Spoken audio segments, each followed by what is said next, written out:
এখন পর্যন্ত ভারতের যে আচরণ বাংলাদেশের সাথে এটা সন্তোষজনক নয়।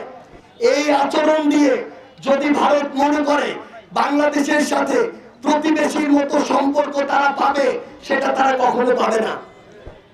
তারা এই 24-এর অভ্যুত্থানের হাজারেরও অধিক খুনের নির্দেশদাতা, লক্ষের অধিক মানুষকে রক্তাক্ত করা হয়েছে যার নির্দেশে, সেই খুনি হাসিনাকে তারা আশ্রয় দিয়েছে।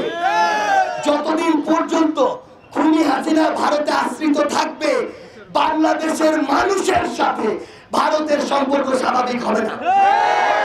সম্পর্ক স্বাভাবিক যদি করতে চায় তাহলে প্রতিবেশীর মতো অতটুকু শ্রদ্ধা এবং সম্মানের সম্পর্ক হতে হবে, সমতার সম্পর্ক হতে হবে।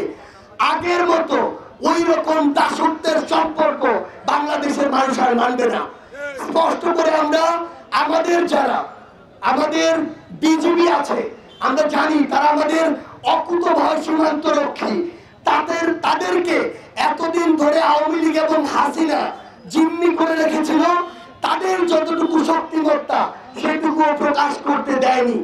তাদেরকে বিএসএফ এর কাছে সবসময় ছোট করে রেখেছিল। কিন্তু আমরা বিশ্বাস করি তাদের সেই সক্ষমতা আছে পৃথিবীর যে কোনো সীমান্তরক্ষী বাহিনীকে টেক্কা দেওয়ার।